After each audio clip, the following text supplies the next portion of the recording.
Muy buenas tardes, muchas gracias por venir, muchas gracias por acompañarnos. A muchos seguramente están acá por el cariño y afecto que le tienen a Jorge, muchos están acá porque les interesa el tema de los que nos va a hablar. ¿Y cómo surgió un poco esto? Bueno, muchos pertenecen a la comunidad del Hospital Italiano y un día me di cuenta, me enteré que Jorge había estado en Malvinas y que no lo sabíamos, que Jorge durante 40 años caminó los pasillos del hospital y es un médico que había estado en una guerra, en un evento importante para nuestro país, y la verdad que eso me generó la curiosidad y la intención de acercarme a él sin conocerlo. En ese momento casi que no lo conocía. Y él me recibió, me abrió su corazón y empezamos a conocernos y a charlar. Y bueno, y así fue como surgió esto. Entonces yo les quiero pedir a todos ustedes, a los que lo conocen y lo quieren y a los que no, que lo van a conocer ahora, un fuerte aplauso para recibirlo al doctor Jorge Ibáñez.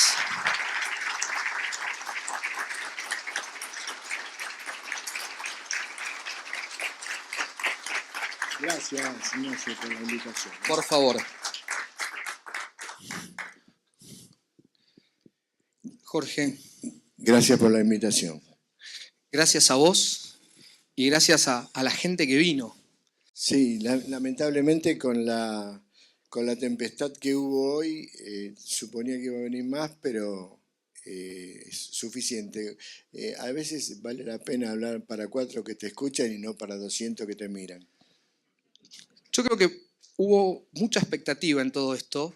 Yo tuve la suerte de poder hablar con vos varias veces acerca de todo esto y realmente me has contado cosas que me han conmovido y me han llegado mucho. Esa es una foto mía de cuando yo tenía 7 años más o menos. Una foto de la época, yo tenía esa edad cuando era la Guerra de las Malvinas y por algún motivo la Guerra de las Malvinas en lo personal me atravesó tal vez más que lo que uno esperaría No tuve ningún familiar ni nadie que haya estado, pero realmente siempre me resultó muy interesante y ahí estoy como semi disfrazado de soldado. Entonces, la pregunta que me surgía a mí es, bueno, eras médico, ya te habías recibido de médico y terminaste en Malvinas. ¿Vos de chiquito también te disfrazabas de soldado o cómo terminaste?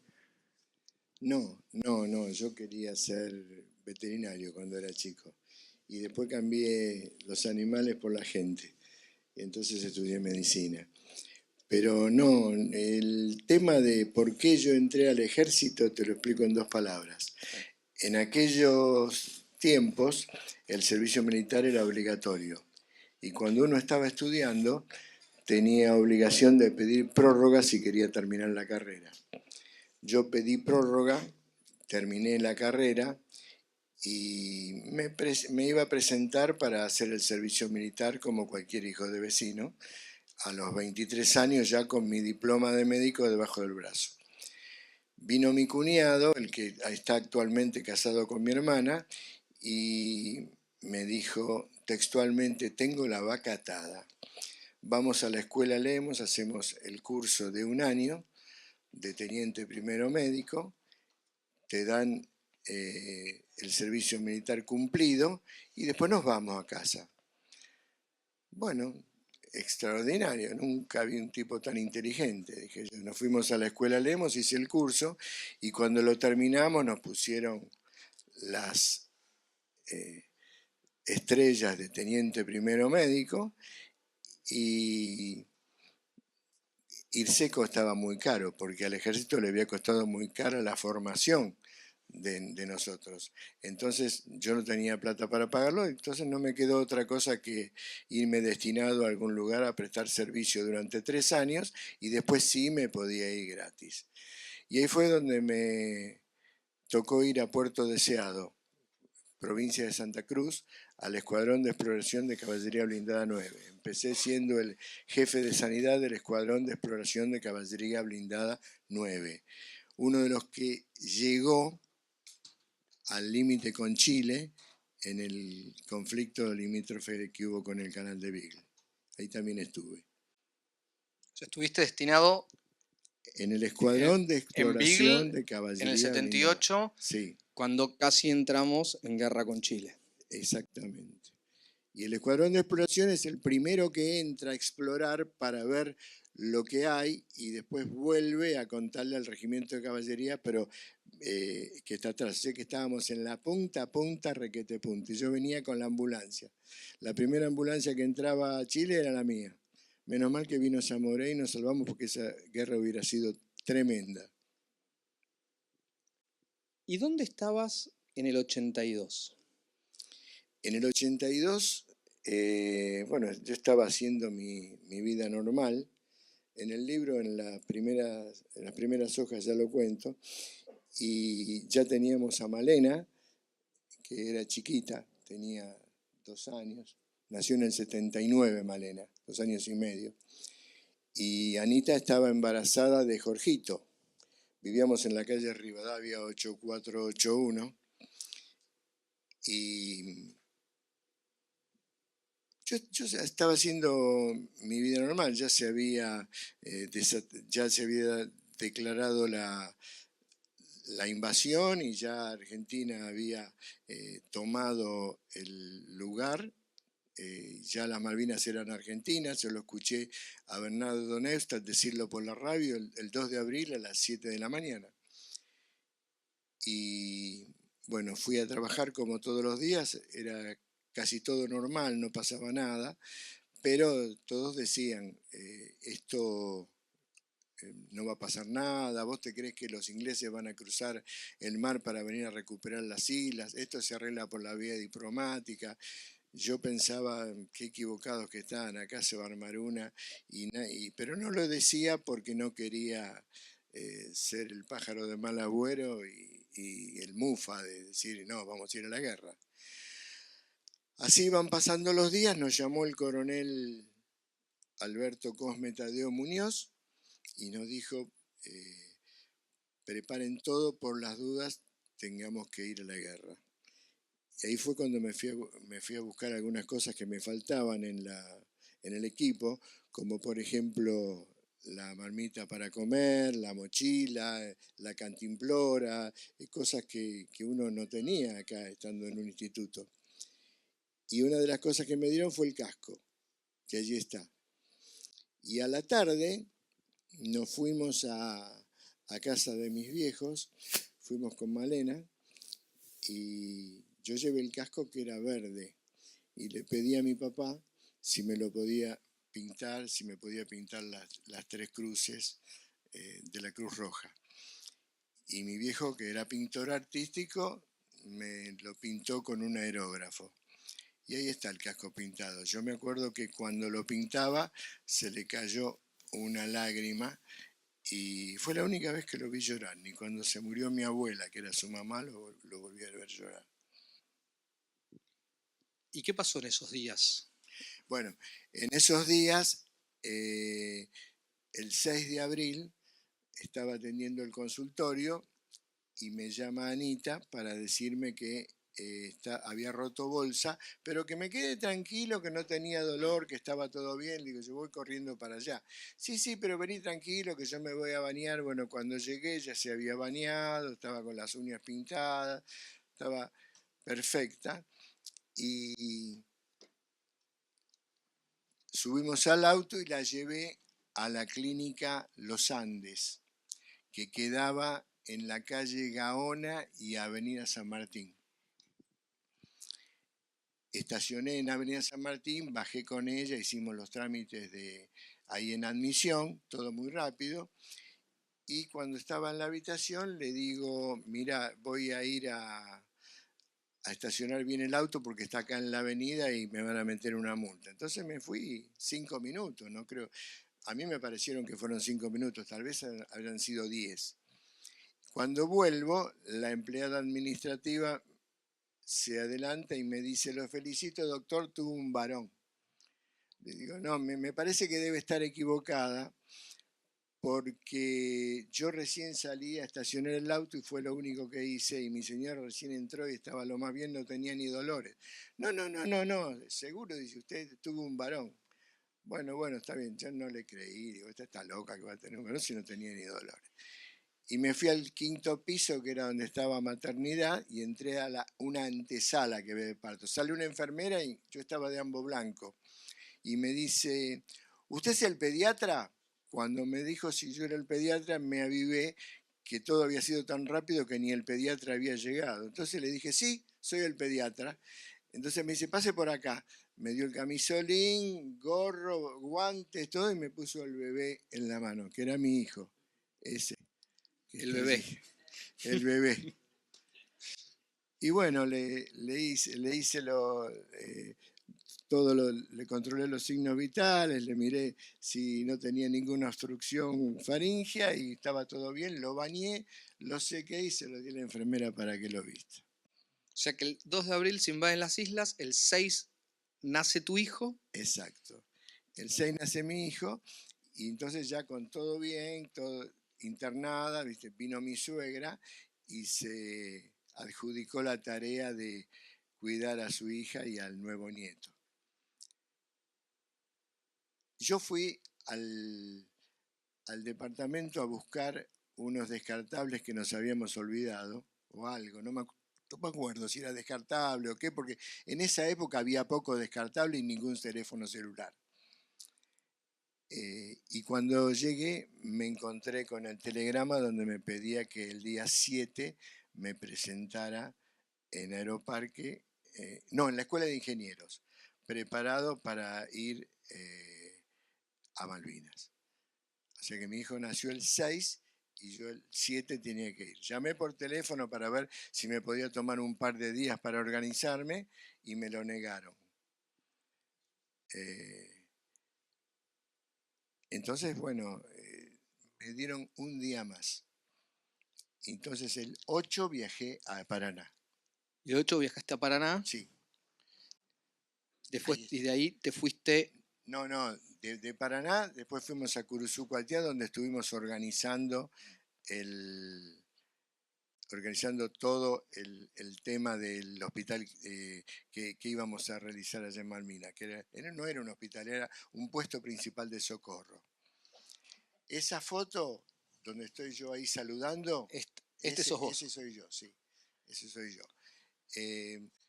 Eso fue cuando salimos de Curuzucuatiá a Comodoro Rivadavia.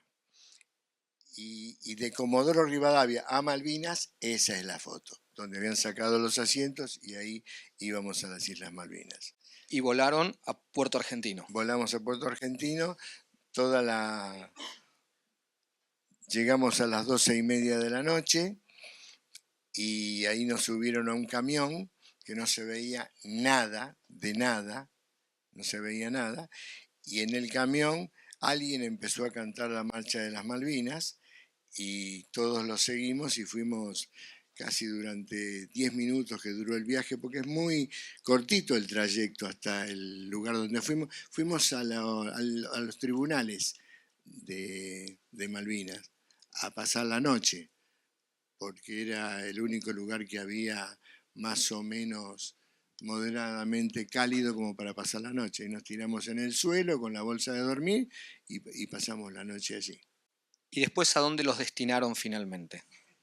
Bueno, ahí en Puerto Argentino estuvimos unos días y después a mí me destinaron a Puerto Howard, que es ese lugar que está marcado con la flecha azul, que es un lugar muy estratégico porque está ubicado justo frente a donde fue el desembarco de los ingleses, que fue exactamente ahí donde vos estás marcando, porque eso les quedaba. Si ellos bajaban por ahí, tenían 120 kilómetros, tenían 80 kilómetros hasta Puerto Stanley. Y entonces habían preparado ya un ataque en línea recta para tomar Puerto Stanley, o Puerto Argentino, mejor dicho. Y acá estuvieron destinados todo el tiempo de la guerra. O sea, vos llegaste y estuvieron en Puerto Howard, o que en ese momento se lo bautizó Puerto Yapeyú, Puerto Yapeyú, sí, ¿no? sí. Y ahí estuvieron durante todo... Yo estuve todo el tiempo allí.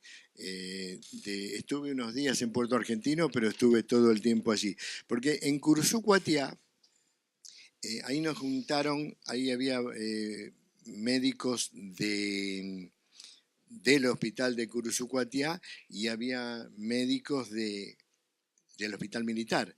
Estaba Alejandro Esteble y Roberto Gadán, Alejandro que anda por acá, no sé dónde está sentado, Roberto Gadán, que era neurocirujano, Alejandro traumatólogo, y estuvimos ahí en Curuzú-Cuatiá, estuvimos un día ahí organizando las cosas. En realidad las cosas las organizaban los que estaban destinados ahí en el hospital, que era Reale, Horacio Quirostagua y Gilberto Boles, que era el odontólogo, y Mónaco, que era el bioquímico. Ellos organizaban todo y después nos mandaron desde Curuzú-Cuatiá a Comodoro Rivadavia. Hasta ahí, hasta Comodoro Rivadavia, estaba todo el mismo grupo.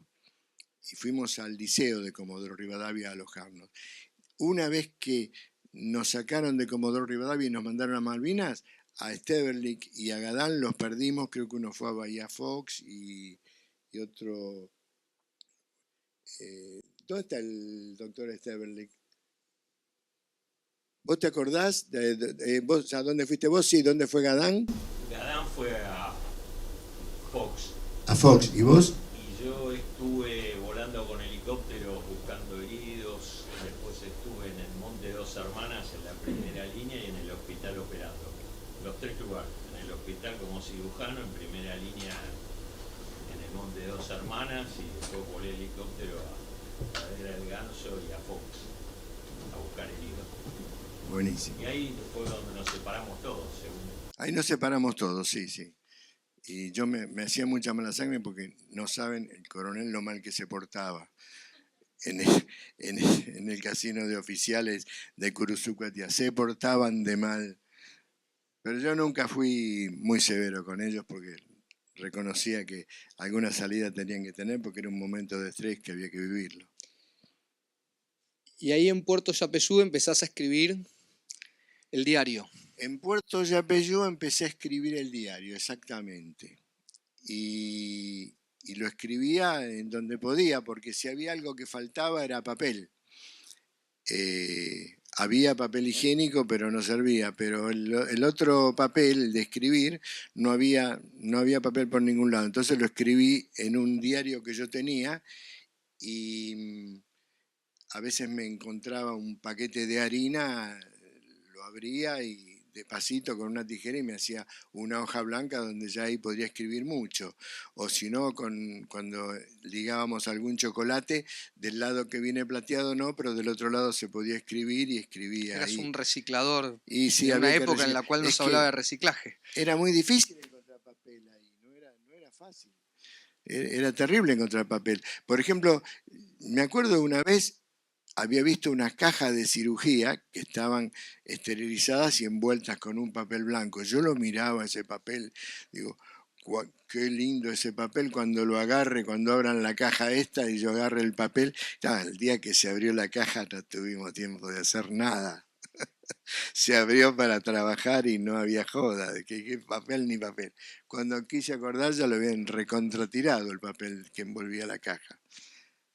El diario empieza con una frase que yo me la quedé, con una pregunta empieza tu diario, que es un poema con el que terminás, que dice, ¿vale más la tierra que la vida humana? Sí, es una pregunta. Es una pregunta. ¿Vale más la tierra que la vida humana? No, para mí no. Para mí la vida es lo más valioso que tenemos. La salud y la vida, no hay nada más valioso que eso. Y lo que se desvaloriza la vida en esos lugares cuando vos ves que alguien que ni siquiera te conoce te tira una bomba, o desde los barcos que ni siquiera te están viendo tiran cañonazos. Para mí el cañoneo naval fue lo más difícil que me tocó vivir.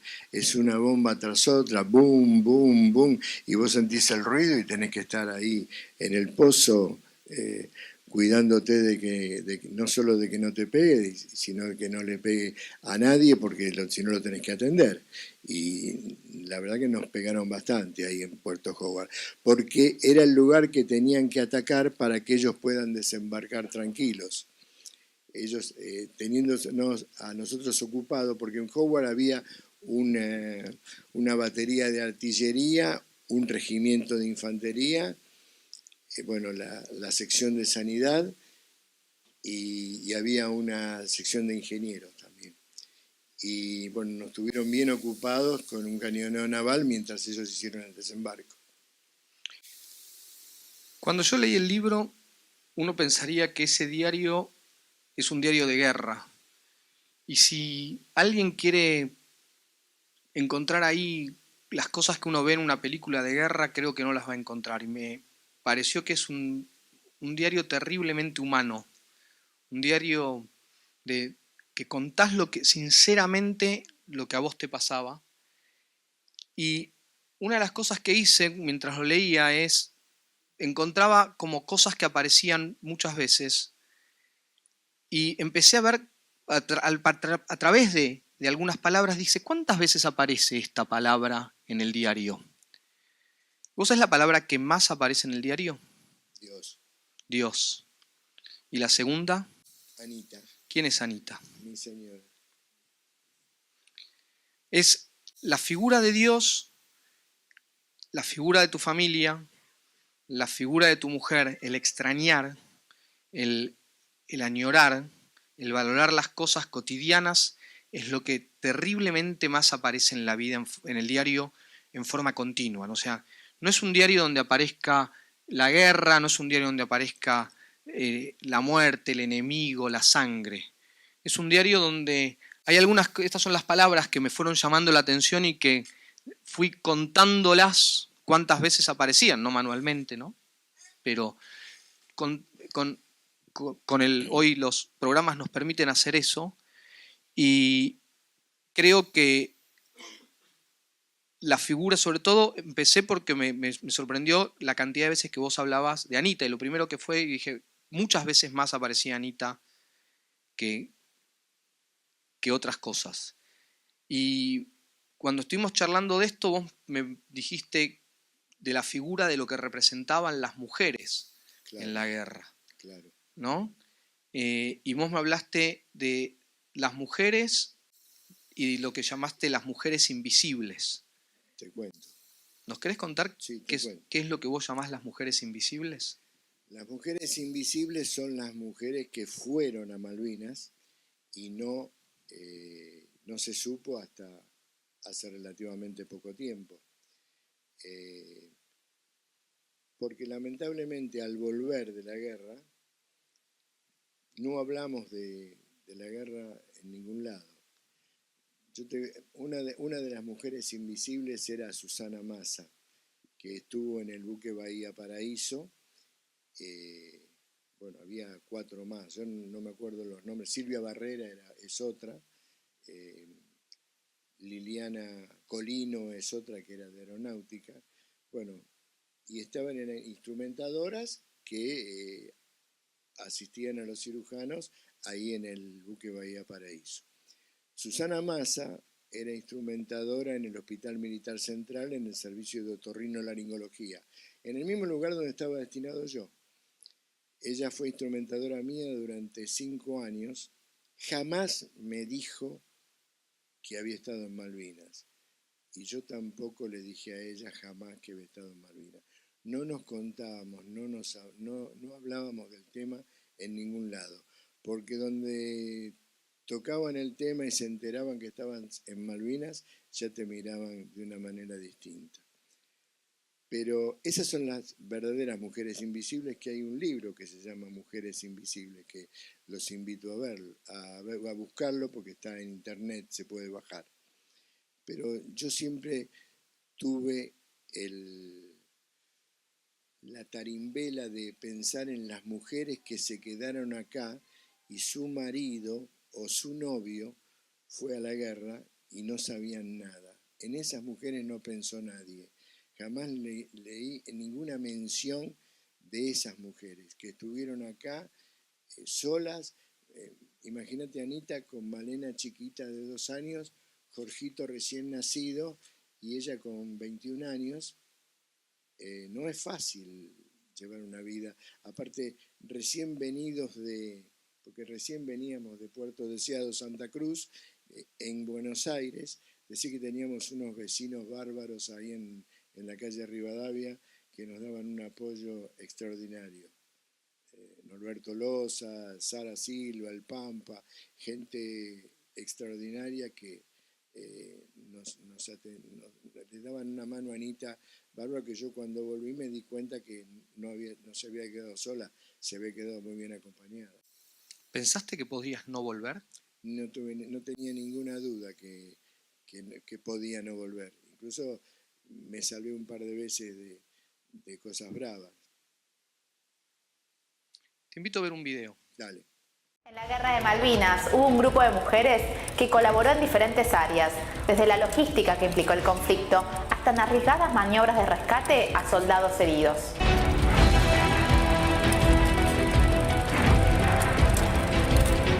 En 1982, María Liliana Colino tenía 25 años y era enfermera, jefa de terapia intensiva del Hospital Aeronáutico Central. El 21 de mayo fue cuando se produjo el desembarco inglés y fue cuando empezó realmente la guerra. Pero esa noche, esa madrugada, el capitán Smith, que era la tripulación de vuelo que correspondía ese día, me dice: Liliana, ¿nos querrías acompañar? Porque vamos a tener que traer muchas raciones. Yo dije: sí, no hay ningún problema. Y ahí fui. Después, durante el tiempo que estuvimos en Malvinas, en Puerto Argentino también hubo otra alerta roja, tuvimos que llegar de urgencia. Nos estuvieron persiguiendo 3 Harrier. El único reconocimiento formal que me hicieron fue cuando volvimos de la escuela de aviación y lo hizo Fuerza Aérea. Un detalle es que mis padres se enteraron que yo estuve en las islas 3 años después que fuimos, porque fue cuando me entregaron la condecoración en Fuerza Aérea. Y ellos fueron a ese acto y ahí dijeron: ¿cómo? En el acto dijeron que estuvieron en Malvinas. ¿Vos estuviste en Malvinas? Sí. ¿Cómo no dijiste nada? Y bueno, quedó. El otro testimonio que revelaremos hoy es el de la instrumentadora quirúrgica Silvia Barrera. La llegada de los heridos, de la primer tanda de heridos, después de haber pasado nuestro primer bombardeo, fue muy fuerte, porque uno, cuando ve su primer bombardeo, no toma noción de lo que está viendo. Y al día siguiente, cuando empezaron a llegar los heridos, ahí tomas conciencia de que todas esas luces y bengalas que vimos a la noche eran esa consecuencia, un montón de heridos que no llegaban. A veces los reconocimientos tardan, pero creo que formar parte de la historia de la República Argentina es muy importante, y siempre el grupo de veteranos que vamos a dar charlas por los colegios batallamos para que el Ministerio de Educación incluya Malvinas dentro de la currícula, para que todos los chicos puedan conocer que a veces tienen un veterano de guerra al lado.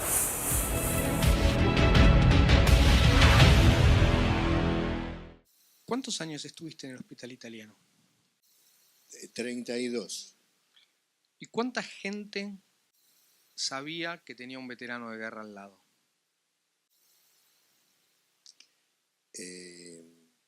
No sé, poca, porque yo no hablaba del tema. Bauerberg sabía, y Aide también, pero no, la gente que estaba fuera de mi servicio no creo que supiera. O sea, toda tu vida la hiciste y llegaste después de Malvinas y te insertaste en un hospital y nadie conocía, como nadie conoce mucho de los otros que estamos todos los días transitando los pasillos del hospital y nos vemos siempre de la misma forma. Lo que pasa es que cuando terminó la guerra, yo volví al continente y pensaba que con la formación que tenía, que había tomado en el hospital militar, podía conseguir trabajo en cualquier lado, porque me quedé sin trabajo. El único trabajo que tenía era el del ejército. Entonces fui a trabajar al Hospital Militar Central y empecé a buscar trabajo en otro lado. Y yo había puesto muy orgulloso todos mis antecedentes en la Guerra de Malvinas. Y eso me jugaba en contra. Donde veían que había estado en Malvinas ya pensaban que había tenido algún problema psicológico o psiquiátrico y ya no me tomaban. El lugar donde más me basurearon fue en el Hospital Garrahan. Lo digo casi con bronca, porque primero por la condición de militar y segundo por haber estado en Malvinas, me trataron muy, muy, muy mal.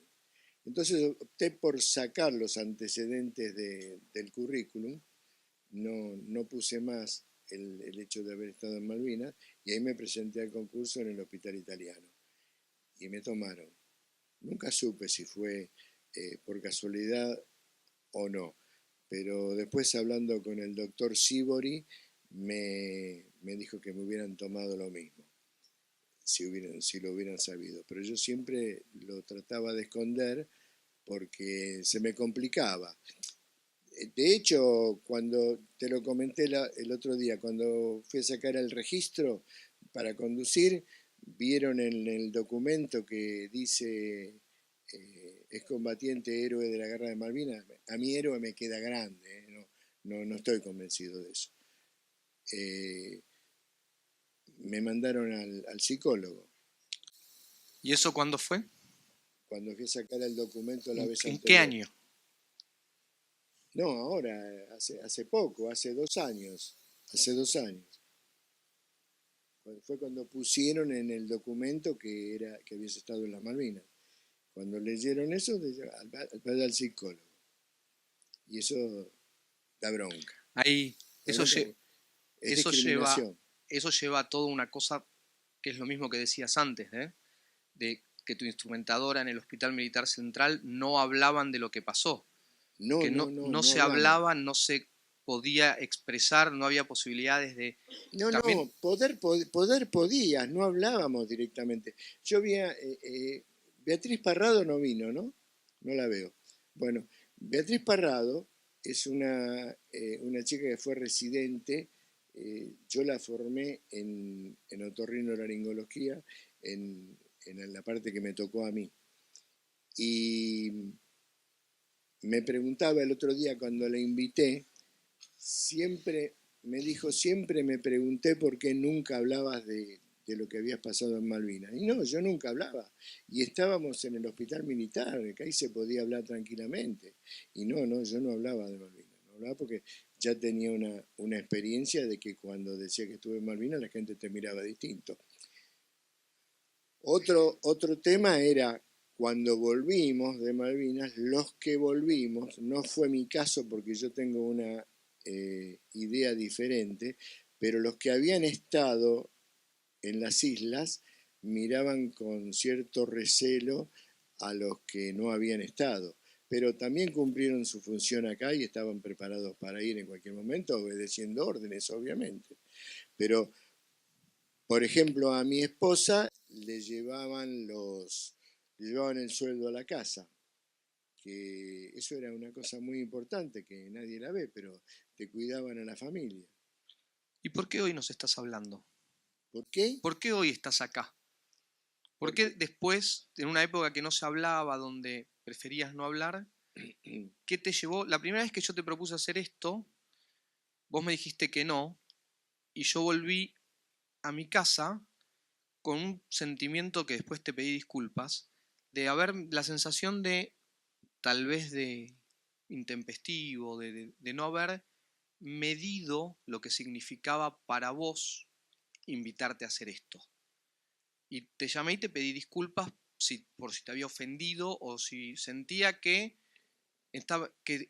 había entrado tal vez a la habitación de la casa pensando en que estaba entrando al lobby. Me dije, la verdad que creo que fui imprudente.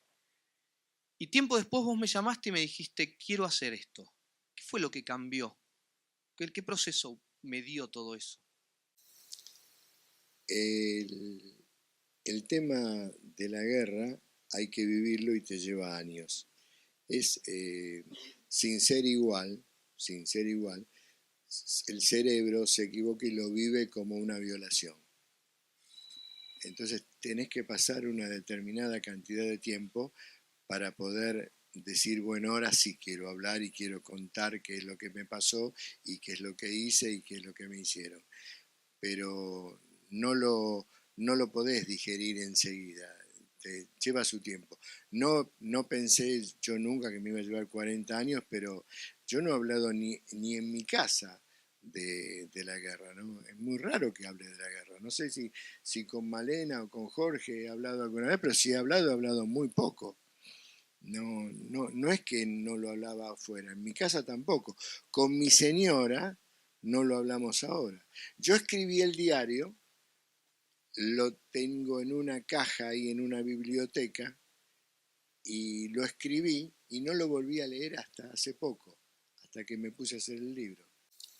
¿Y qué te causó cuando volviste a leer el diario después de 40 años?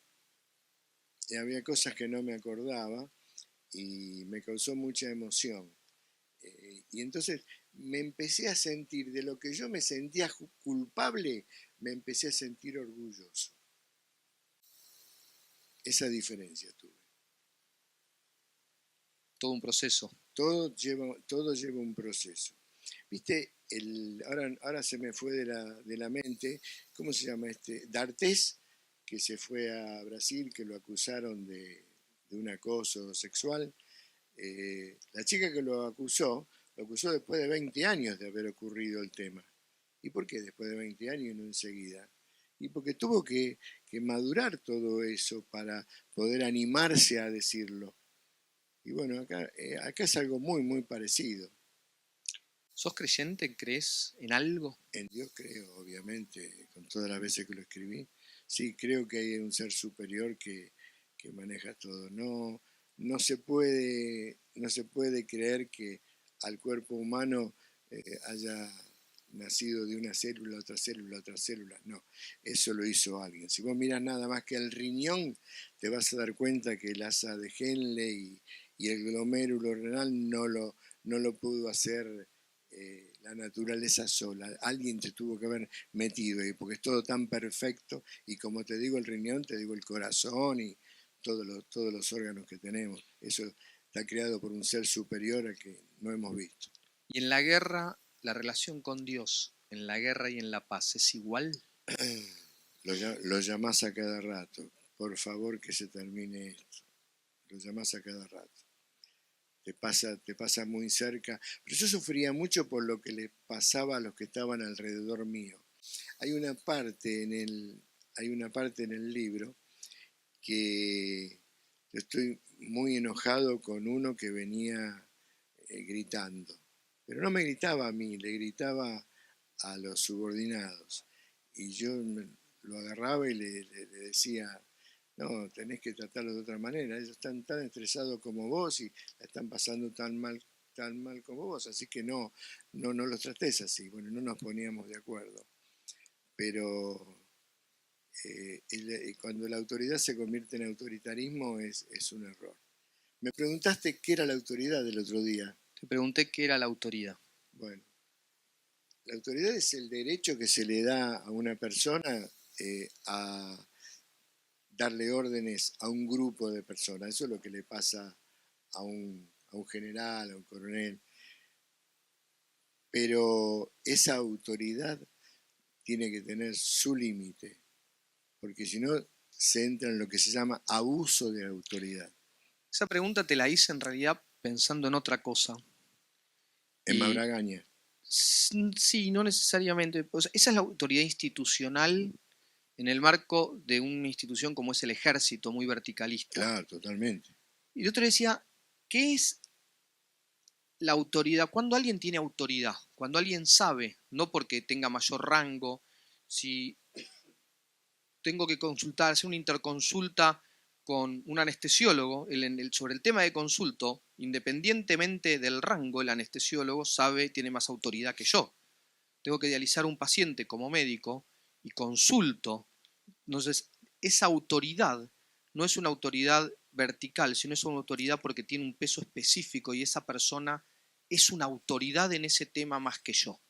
Y eso creo que ver la autoridad así es diferente a ver la autoridad en un sentido verticalista e institucional como el ejército, sino es en el que tiene autoridad para ejercer o el que tiene autoridad para liderar porque la tiene la autoridad, ¿no?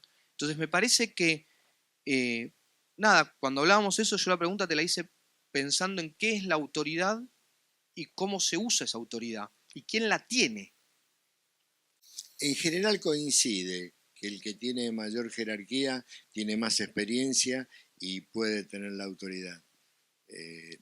No obstante eso, a veces se cae en el abuso de autoridad y eso no es bueno. ¿Quién es Mabragaña. El coronel Mabragaña era el jefe de toda el área de ahí de Puerto Howard. Él era en realidad el jefe del regimiento 5 de infantería de Curuzucuatiá. El 5 de infantería. Yo siempre escuchaba cuando era chico que decían si la Argentina se pone en guerra, Corrientes la va a ayudar, decían como chiste. Y sí, a mí me tocó ir con los correntinos, qué flor de tipo que son los correntinos, son extraordinarios. Y lo valientes que son, pensar que eran chicos que tenían 18 años, eran recién salidos del cascarón, pero parecían hombres de 30, era una cosa maravillosa, la valentía que tenían y cómo se jugaban ahí. Uno los veía y no lo podía creer. Yo los veía cuando... Hola, Guillermo. No, por favor. Yo los veía y no podía creer lo fuertes que eran, ¿no? La isla. Te preguntaba por Te voy a contar Mabragaña. una anécdota de Mabragaña que te lo va a pintar de cuerpo entero. Te pido perdón a vos, Bonofilio, antes de contar lo que voy a contar ahora porque es terrible. Se empezaron a producir los heridos en el hospital y se empezó a trabajar como se podía. Un buen día cae un subteniente con una pierna semi-amputada. Entonces había que terminarla y de amputar la pierna. ¿Cómo hacíamos para que no le duela? Entonces Reale, que era el mayor, me preguntó, ¿vos sabés intubar? Sí, yo sé intubar. Bueno, dice, vas a hacer la anestesia, así que anda a leerte el prospecto de las cosas que hay que vas a hacer la anestesia. Vos sos otorrinolaringólogo. Yo soy otorrinolaringólogo, pero nada que ver con la anestesia. Y, bueno, ¿por qué no llamaron a anestesia? No había anestesia. ¿Qué más se llama? Éramos 4 gatos locos ahí. Y bueno, eso es una orden, ¿ves? Eso es autoridad. Me dijo que haga la anestesia. ¿Pero por qué te lo dijo? Porque no había otro. Pero vos tenías alguna habilidad que no tenía otro. Sabía intubar, nada más. Y conocías la vía aérea. Conocía la vía aérea. Pero incluso ni siquiera la necesitamos usar, porque con las cosas que había no te hacía falta ni intubar. Pero igual en un par de oportunidades tuve que intubar. Había pentotal, quetalar, favontal, y eso era lo que había. Penicilina. Drogas que hoy en día no usamos. 24 millones. No, drogas que hoy en día no sé. No, ahí está el Propofol, que es esa lechita que te ponen, que es una maravilla, que no tenés drama. Pero el pentotal era terrible. Con ese pentotal, no sé. ¿Te acuerdas cuánto tarda en metabolizarse el pentotal? Más de 24 horas. Vos le das pentotal, el tipo se queda dormido. Terrible. El pentotal salió en la Segunda Guerra Mundial y mató más gente de mucha forma, porque no lo sabían usar. En tu época ya ahí se manejaba mejor, ¿no? Una droga tremenda. Tremendo. Bueno, pero gracias a que usábamos el pentotal y el favontal, primero con el favontal que duraba menos, le dabas el favontal y con eso empezaba. Y después le ibas poniendo un poquito de pentotal por goteo y lo mantenías dormido. A veces no hacía falta ni intubarlo. Y bueno, le podían terminar de hacer la amputación. Después que le hicieron la amputación, se infectó. El Bahía Paraíso no venía y había que aguantarlo hasta que viniera el Bahía Paraíso, entonces lo tenían que curar y lo curaban todos los días. Cada vez que había que curarlo, había que dormirlo. ¿Y qué pasó con Mabargaña? Bueno, el día que estaban haciendo la imputación esa, que la estaba haciendo Reale con Quirós, y yo estaba en la anestesia, llovía a cántaros, como llovió hoy en el peor momento. Y entra al quirófano, el quirófano, para que tengan una idea, le llamábamos quirófano, pero era una soguita con una sábana colgada que separaba el quirófano de la sala de internación. Y entra al quirófano alguien con una capa negra, porque había llovido, y se empieza a sacudir el agua ahí adentro. Yo lo saqué a los gritos, creo que hasta lo empujé. Y bueno, y me volví a lo mío a cuidar al herido. Cuando se va, que yo no sabía quién era, me dice Quirós, me parece que lo echaste a Mabragaña. No, digo, ¿qué se va a ir Mabragaña? Digo, sí, le dije de todo, creo que por poco le metí una patada. Me parece que lo echaste a Mabragaña, me dice. Bueno, por lo tanto no voy a averiguar. Al otro día, Mabragaña siempre recorría los lugares de vanguardia y viene y me dice, me acompaña, vamos a recorrer los lugares de vanguardia y vamos a repartir unos chocolates. ¿Cómo no, mi coronel, lo acompaño? No, pero me preguntó si quería. Me dijo, me acompaña. Cuando íbamos caminando, me dice, discúlpeme ayer que entré al quirófano, yo no sabía, pero dice, me echó, me sacó como a San Martín del Polvorín, yo me sentí orgulloso. Discúlpeme, mi coronel, no sabía que era usted. Y si no era yo, no me hubiera echado, no, le hubiera pedido de otra manera, pero lo saqué mal. Sí, me sacó mal, pero me lo merecía, porque me entré a sacudir ahí, no tenía que hacer eso.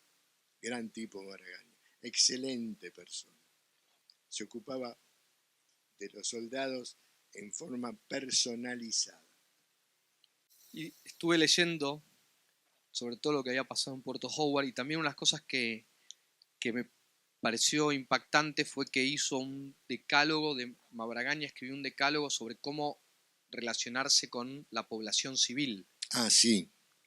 O sea, y de qué normas y respeto y cómo las tropas tenían que relacionarse con la población que vivía en Puerto Howard. Por eso puse esta foto con chicos que vivían ahí. Esos son los hijos de Mr. Lee, que era una especie de intendente de Puerto Howard. Él era el que manejaba todo. Puerto Howard era un caserío de no más de 10 casas y un club, el Port Howard Social Club, que era donde le instalamos el puesto principal de socorro que nosotros llamábamos el hospital. Pero nada que ver con un hospital, era una covacha donde se operaba y todo, pero era lo único que había y no fue bastante bien. Pero de repente, si en un lugar no más grande que este teatro, suponete este teatro sin butacas, y ahí tenías que armar todo, tenías que el lugar para las internaciones donde estaban los catres, nosotros dormíamos en el suelo, no dormíamos en catres, los heridos dormían en catres nada más, y bueno, y el lugar donde estaba el quirófano. Bueno, era un lugar muy chiquito, no quedaba otro, no se podía llamar hospital, eso era un club social. Vos en un momento hablas de tu relación con la población civil, dice que hoy nos trajeron leche de regalo que los gringos nos trajeron leche de regalo y ando como chanchos con ellos. Sí. Bueno, ellos al principio nos trataron muy mal. No, obviamente que se sentían invadidos, era lógico entenderlo. Pero con el correr de los días empezaron a tratarnos mejor, y cuando empezaron a tener problemas, por ejemplo, yo iba a atender a uno que tenía una úlcera varicosa, iba a atender a otro que tenía un problema de otitis, y atendíamos problemas así variados. De hecho, en el decálogo que escribe Mabragaña, el cuarto punto es la atención sanitaria a la población claro, y civil. Eso se hacía, y eso lo agradecían mucho. Y cuando empezó a faltar la comida, yo me iba a ver a un paciente inglés, o Kelper, y me iba a las 4:30 de la tarde, porque sabía que a esa hora tomaban el té, por ahí me convidaban algo. Y de hecho me convidaban, y yo me traía para convidar después a los que se habían quedado en el hospital. A veces les daba a algún soldado que estaba internado, otra vez le daba a algún camarada. A mí de las cosas que contás en el diario yo trataba de, cosas que vos contás y actos médicos y los que ejercemos la medicina hoy en día en un ambiente totalmente distinto, cómodo, confortable, que nos quejamos de cosas. Entonces lees esta frase que se pone ahí y uno dice, bueno, quienes hemos hecho guardia, a veces estamos en... La inactividad puede ser matadora, pero cuando la actividad empieza, también te liquida mucho más, ¿no? Entonces, ahí decías, el 4 de mayo todavía no habían empezado los combates porque la invasión, el desembarco de San Carlos es el 21. Sí. Entonces, ahí la cosa estaba más calma, pero sin embargo esa calma también era difícil de sobrellevar. Era difícil de sobrellevar. No, pero este día yo me enteré que habían hundido al Belgrano y me había caído muy mal. Me había caído muy mal porque no podía entender cómo van a hundir semejante buque, una cosa terrible. Y no queríamos que nadie nos viera llorar. A los soldados no tenían por qué ver llorar a un oficial, ni a un suboficial, ni a nadie. Teníamos que tratar de que, imagínate, todos los soldados se ponen a llorar. Entonces me encerré yo tenía la llave del depósito de víveres, que yo digo depósito de víveres, por ahí ustedes se imaginan, había 2 quesos, una media bolsa de papa, media bolsa de zanahoria, 4 cosas que eran terribles. Encima no sabíamos cuánto nos tenían que durar. Bueno, me encerré ahí en el depósito de víveres, me encerré con llave y ahí lloré. Ahí lloré mucho. Pero me hizo bien. Otra cosa que aparece, hablas de... Parece que Estados. estuviese guionado, pero la verdad es que no lo está. No. Otra de las cosas que aparece mucho en el libro es el hambre. Sí. O sea, y está en el título. Entonces Claro. aparece comer, hambre, sopa, guiso, ¿no? Lo que pasa es que los barcos que nos tenían que traer la mercancía, o sea, la mercadería para hacer la comida, los hundieron a todos. Esa es la isla de los Estados, ¿no? Sí. Bueno, lo hundieron, y no solo que lo hundieron, sino que yo tuve que ir en el buque Forest a buscar a los muertos que estaban flotando en el estrecho. Y llegamos en medio de una colosal tormenta, mareados, mal. Nos bajamos en un buque, en un bote inflable. Nos bajamos en un bote inflable y era imposible remar. Yo no remaba, pero íbamos con gente de la Marina. Era imposible remar y la corriente nos llevó hasta donde quiso. Entonces, cuando nos arrastra el bote de goma hasta la costa, ahí se larga una tormenta impresionante. Entonces hubo que salir del bosque porque no se podía volver. Y ahí nos metimos en el agua hasta por acá. Hacía un frío bárbaro y estaba el muerto porque ya estaba muerto, con el salvavidas puesto, tenía un pullover azul y el salvavidas anaranjado. Y bueno, lo agarramos entre 4, lo pusimos en una madera como improvisada camilla y lo tratamos de subir a la... No estaba muerto desde ese día, estaba muerto desde hacía un par de días. Y como estaba medio congelado, había partes que se desgarraban directamente. Era una cosa terrible, espantosa. Y se había llevado un hacha. Me acuerdo que había llevado un hacha a la costa. Eso pasó hace 41 años. Y el otro día, no hace más de 2 meses, me enteré que ese señor que yo fui a rescatar era uno de la Isla de los Estados, que era el mayordomo. Era el mayordomo del buque Isla de los Estados. En un momento supe hasta el nombre y todo, pero ahora me lo olvidé. Te invito a ver otro video. Dale. I was on, again with Peter Squire.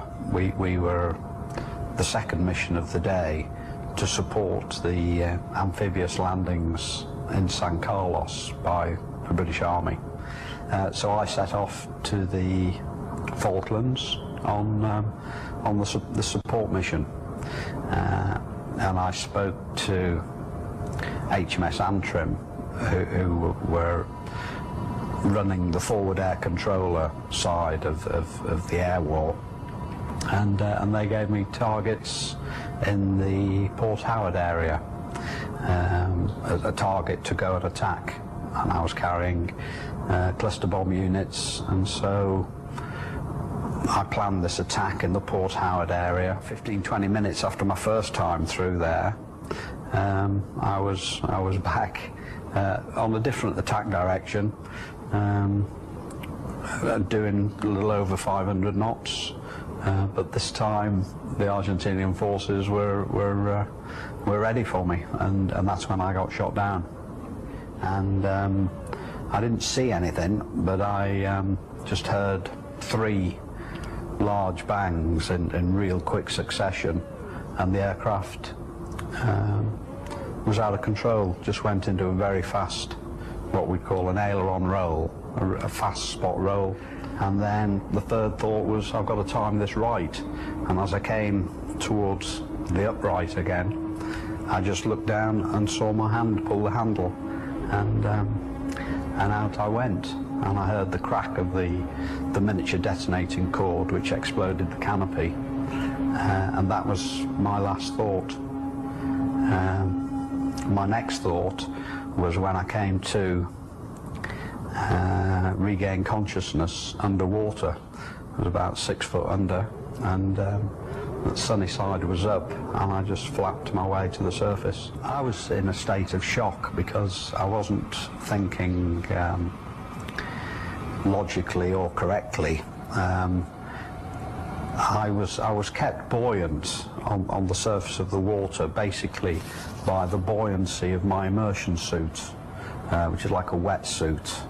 I had a Mae West, a life jacket, which I should have inflated, but I never did. Just flapping around like an idiot for 5 or 10 minutes, I'm not quite sure how long, just in a state of shock. Voices, and looked around, and the rowing boat was arriving from the shore with some Argentinian soldiers on it. And at that point I thought I'd reach for my gun, which again was a bit of a stupid thought, because there were about half a dozen Argentinian soldiers with rifles, and there was me flapping around the water thinking of getting my gun out. So then I got picked up by the soldiers, plucked out of the water, and then we rowed to shore, and that was the end of the war for me. Ese es Jeffrey William Glover, que fue el único piloto que derribaron ahí en Puerto Howard. Lo derribaron con un Blue Pipe, que es un misil de tierra-aire, que se la pegaron justito en el ala. El avión empezó a dar vueltas y él se eyectó con un paracaídas naranja y blanco. Lo vi como si fuera una película, pero era la realidad. Después lo fueron a buscar, ahí lo está rescatando Llanos, y lo trajeron al hospital. Tenía una luxación de húmero y una herida que se hizo en el maxilar justo cuando se eyectó porque pegó contra el borde de la cabina. Vos, cuando lo leía, al final dice, por momentos sentía esta pena por él que 30 minutos antes quiso matarnos a todos. Yo decía, a veces nos enojamos con un paciente que no nos contesta bien, que no sé, que no logramos empatizar, y vos de pronto estás atendiendo a un tipo que llevaba bombas de racimo para tirártelas encima, sí, y que después te da pena que tiene una fractura de húmero. Y dije, pero qué perspectiva. Estaba muy solo ahí cuando vos imaginate que estaba adentro del hospital y él estaba solo y nadie le daba bolilla. Encima, con el idioma tenía una muralla absoluta, porque imagínate que los correntinos le iban a gritar Zapucay al lado, porque no le hablaba nadie en inglés. El que tenía un inglés de naufragio ahí era yo, y me acercaba, no le querían prestar la toalla. Yo le di mi toalla. Sin embargo, no es lo que él cuenta. Bueno, pero esto es un blog. También cuenta que pensó en agarrar el arma y yo te digo que más que pensó. Este es un blog inglés, donde él cuenta su historia y básicamente ahí lo que él dice es lo bien que lo trataron. Y él dice, yo estaba herido, solo y asustado, sí, y era un candidato ideal para ser interrogado. Y sin embargo me dieron atención médica y incluso me regalaron una botella de vino.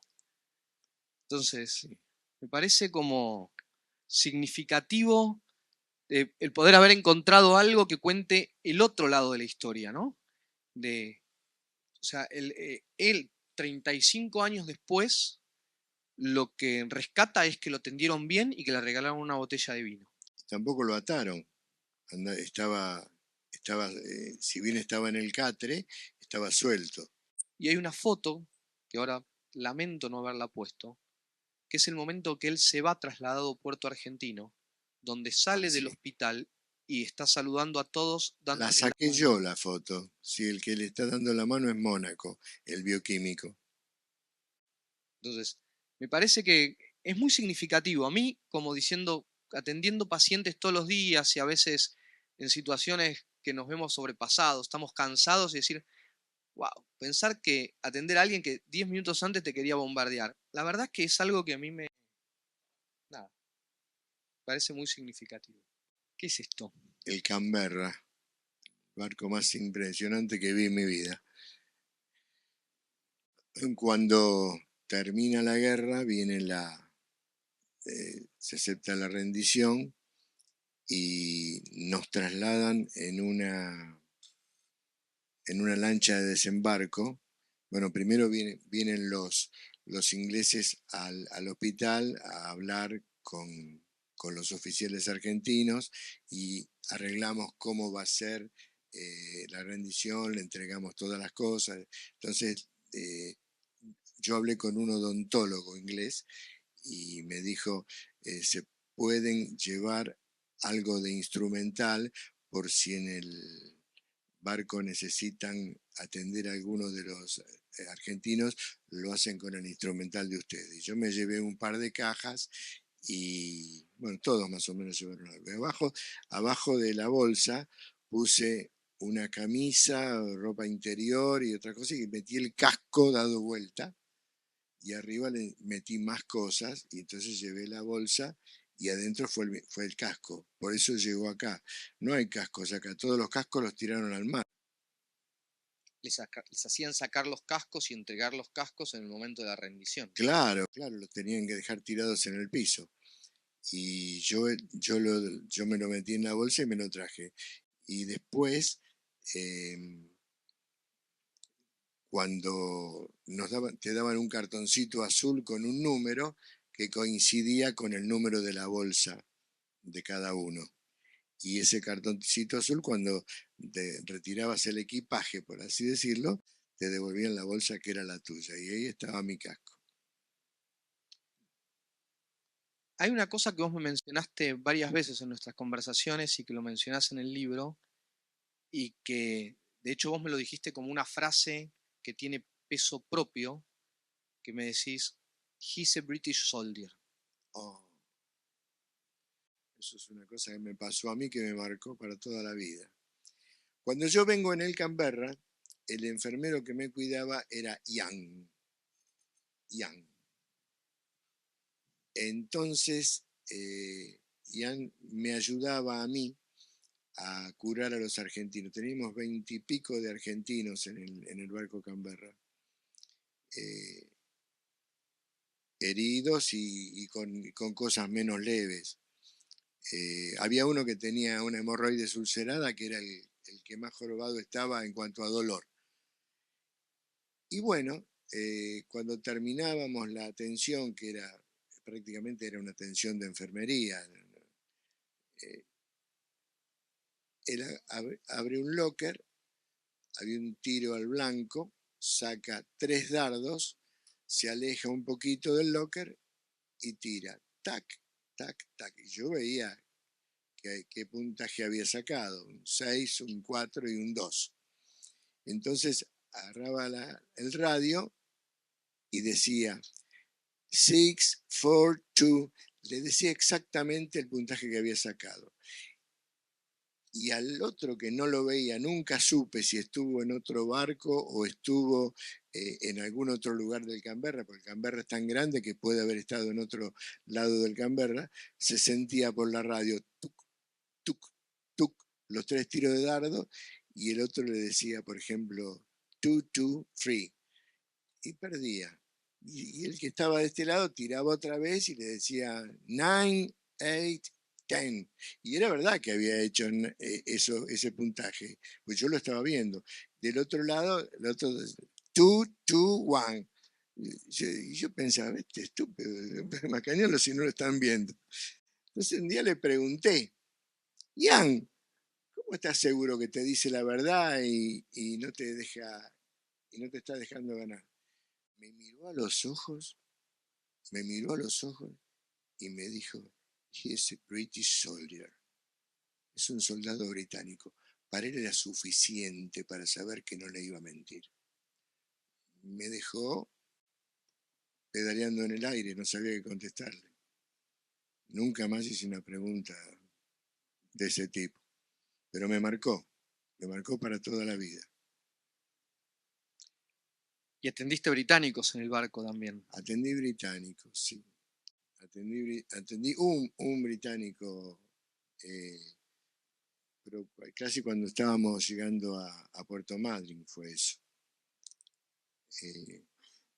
Me llama Ian, y me dice que si podía ver a un... No, primero me preguntó si era otorrinolaringólogo. Él sabía si yo le había contado. Y le dije que sí, entonces me preguntó si podía atender a un soldado de ellos. Sí, con mucho gusto. Entonces aparecen 2 oficiales ingleses con 2 radiografías. Y en la radiografía se veía una esquirla metálica, así, de este tamaño.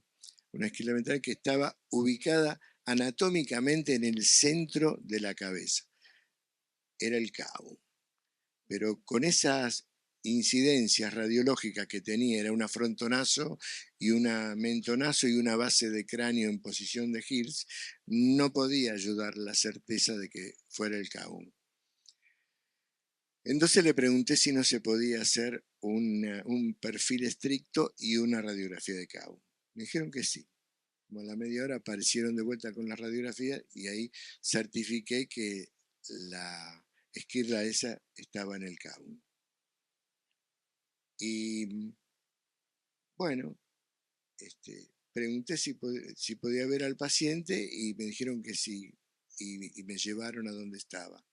Nunca supe ni quién era, ni el grado, ni nada, pero era un tipo pesado, porque era un hombre de más edad que yo tenía 30 en ese momento, y todos le hablaban a él con mucho respeto.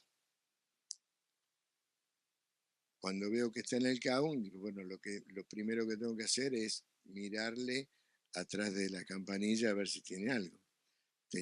Hablaba gangoso, tenía una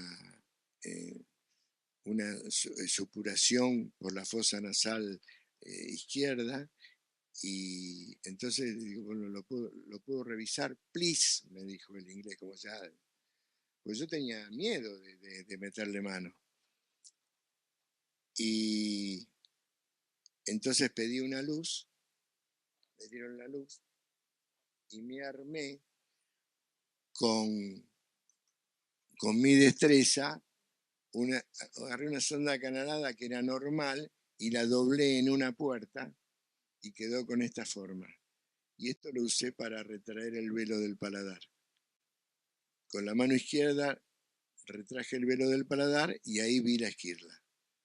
Como vi que se movía, metí una pinza, no me acuerdo qué era, si era una Halsted o por el estilo, una pinza curva, la saqué y no sangró nada, salió un poco de pus y automáticamente dejó de estar gangoso y empezó a hablar normalmente. Y me lo traje. Después lo seguí usando en las cirugías mías. Hecho en el Canberra. Hecho en el Canberra, sí, en la puerta del Canberra lo hice. Es bien cómodo para retraer el velo del paladar. Una cosa que no te conté, que pasó en Howard, fue el día que vinieron los 28 congelados juntos. No estaban congelados, estaban con una hipotermia. 28 soldados con hipotermia todos juntos. ¿Cómo atendés 28 soldados con hipotermia? Y bueno, los tuvimos que atender. El tema era no darles calor de golpe porque o sea que los cristales se parten mal y te ponen a hacer un desastre.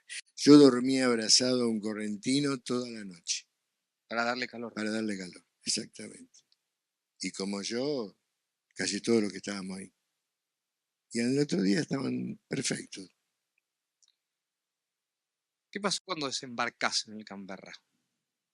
Cuando desembarco en el Canberra... ¿Cómo fue la llegada al continente? Bueno, llegamos al continente, ya sabíamos que íbamos a ir al muelle de Aluar, ahí en Puerto Madryn, y había un sargento, que tenía las hemorroides, me dice, doctor, mire que escuché que estaban hablando muy bien de usted y se lo quieren llevar de vuelta a Malvinas a buscar al resto de los que faltan.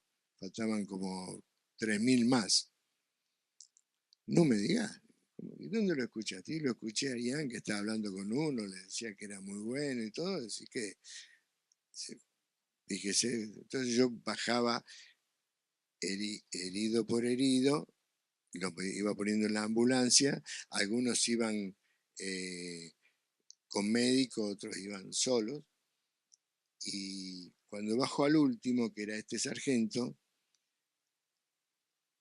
le digo, quédate tranquilo que ya llegamos, ya no me quedaba nadie arriba. Entonces me fui por el costadito de la ambulancia, le abrí la puerta al soldado que manejaba, lo empujé un poquito, le digo, déjeme pasar, y agarré la ambulancia, la puse en marcha y arranqué. Despacio, no me fui a 1000 por hora. Y le decía, toca bocina, toca sirena, hacer lío para que no dejen pasar, porque estaba toda la gente ahí y que se apelotonaba porque nos había venido a recibir. Y bueno, me fui. Me fui hasta una plaza y en la plaza me bajé, agarré mi bolsa y le dije al soldado que lo lleve al hospital de ahí de Madrid. Y no eran pacientes graves los que estaban ahí. Era uno con hemorroides y otro que tenía... ¿Y por qué te bajaste en ambulancia?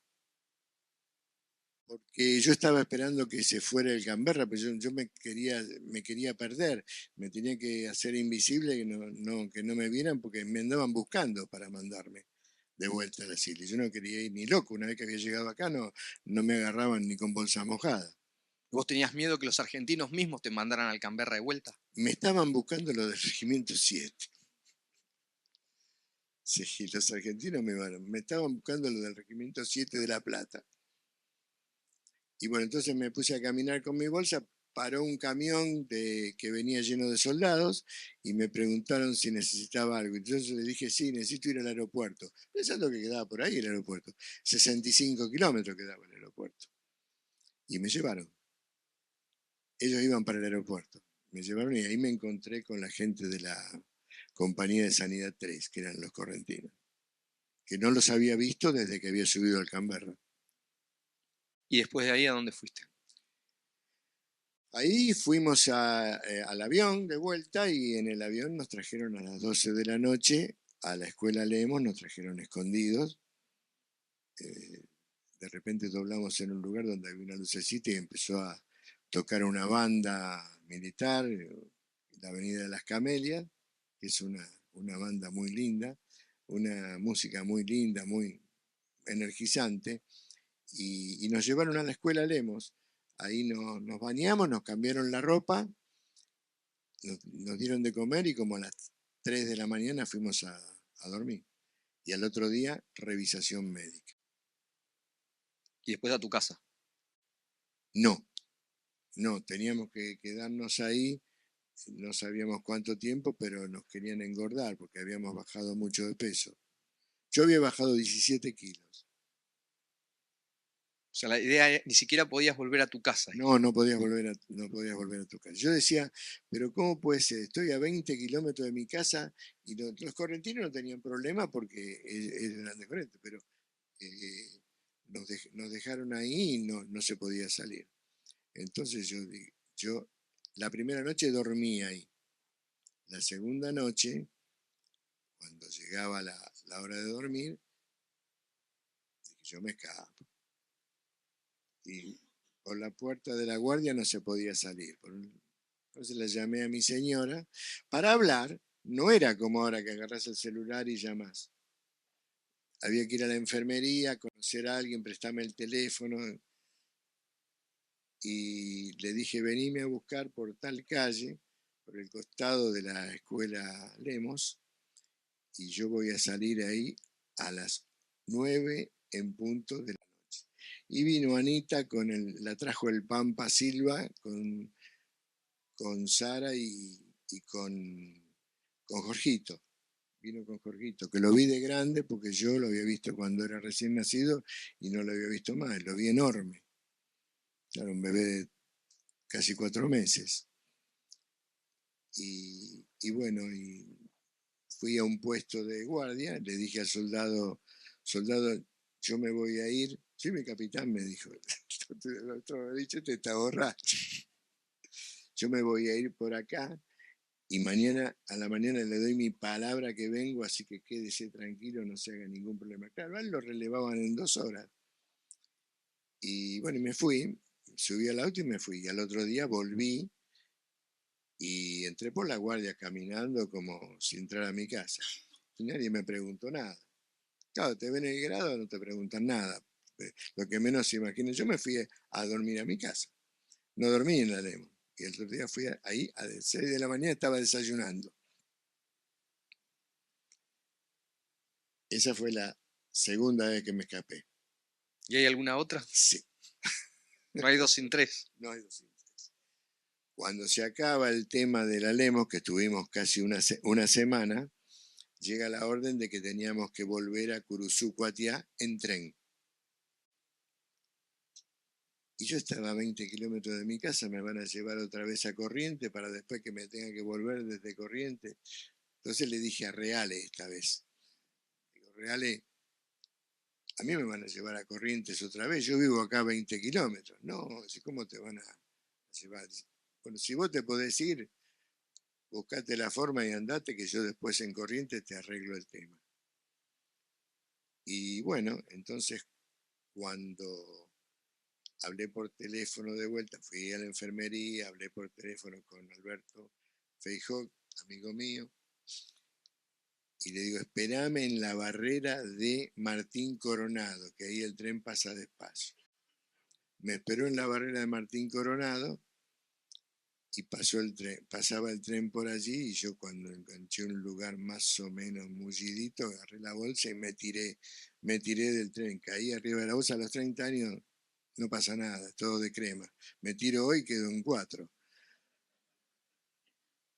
Me tiré y me fui, la gente miraba despavorida en la barrera porque mi amigo no había movido el auto. Y le tocaban bocina y se había abierto la barrera y no había movido el auto, pues me estaba esperando a mí. Y ahí caí yo con la bolsa, no entendía nada la gente. Me agarró el coche y me llevó a mi casa. Fue una de las últimas veces que lo vi a Feijó, porque después se enojó conmigo porque a mí me salió el pase al Hospital Militar Central y él lo consideró como una traición, pero yo la verdad que por mis nietos que no tuve nada que ver en ese tema. Pero él se enojó conmigo. ¿Y ahí termina la guerra para vos? No, ahí empezó la guerra con la sociedad argentina, que me trataron re mal, no a mí solo, a todos los que habíamos venido de allá. Pero bueno, ya pasó, ya me olvidé, ya perdoné, y es por eso que lo puedo contar. Gracias por compartirlo con nosotros. No, gracias a vos por darme la oportunidad. Gracias, para la verdad que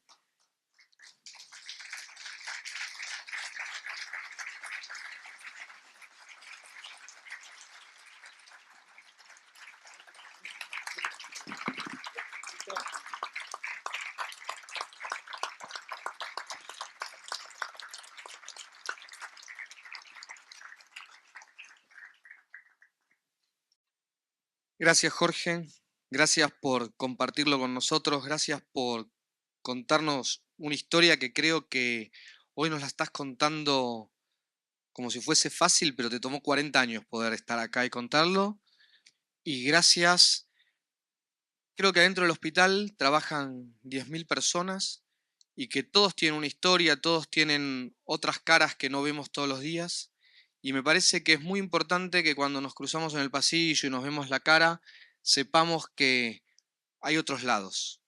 Así que creo que más allá de todo tu trabajo en el hospital, de todo tu trabajo que creaste el Departamento de Medicina Laboral, toda tu carrera, tenés toda una historia para contar y te agradezco que nos la hayas contado y te hayas brindado. Yo te agradezco a vos que me hayas invitado y le agradezco a toda esta gente que se tomó su tiempo para venir a escucharme y, bueno, y a enterarse de lo que fue la guerra, que no contamos prácticamente nada. Yo creo que Alejandro debe tener muchas más cosas para contar que yo. Es un tipo al que admiro mucho por por ser tan excelente persona. Ahora me acaba de sacar de un brete terrible con mi suegra hace unos días, que se fracturó la cadera. Se le ocurrió fracturarse la cadera a los 100 años.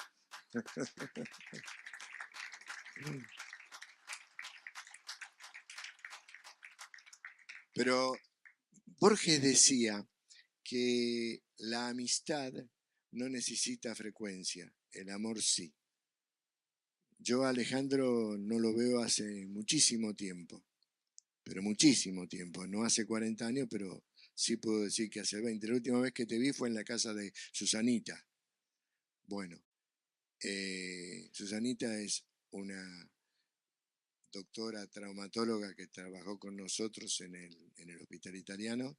Susana Soto, por si alguno la conoce, a la que yo quería mucho y tuvo la mala suerte de contraer un cáncer de colon y falleció acá en el hospital italiano. Pero yo la quise muchísimo y todo el que la conoció era imposible no quererla, Susana. Pero bueno, creo que la última vez que te vi fue ahí, ¿no? Lo que no quería. No, simplemente como médicos, cuando uno dice, hace un ratito que te querían tirar una bomba y vos lo atendés, yo me sentí identificado porque me pasó exactamente igual, pero nosotros somos médicos y después militares. Y en Malvinas estuvo todo el equipo de salud, enfermeras como mostraron, camilleros, todo lo que es un equipo de salud. Y repito, somos médicos militares y nuestro enemigo no es la otra persona, el enemigo es el dolor, el enemigo es la muerte, el enemigo es la amputación. Entonces, ese es un concepto que yo creo que no tenemos que perder. Somos médicos, lo mismo con el COVID, la diferencia que en vez de un virus es una metralla, una bomba, el hambre, la enfermedad.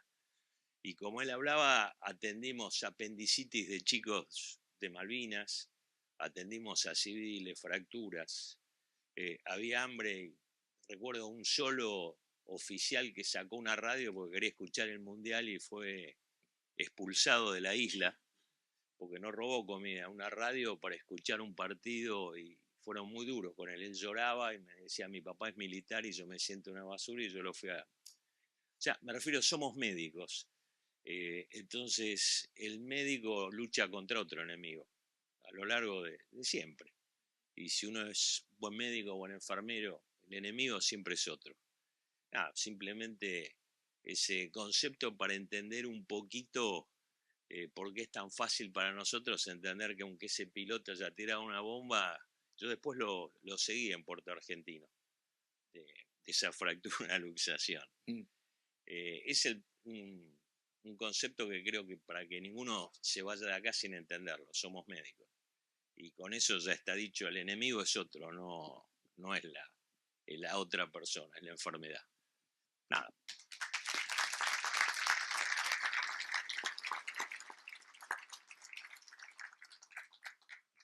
Ese sí es un héroe, ¿eh? Por si le quieren prolongar un poquito el aplauso.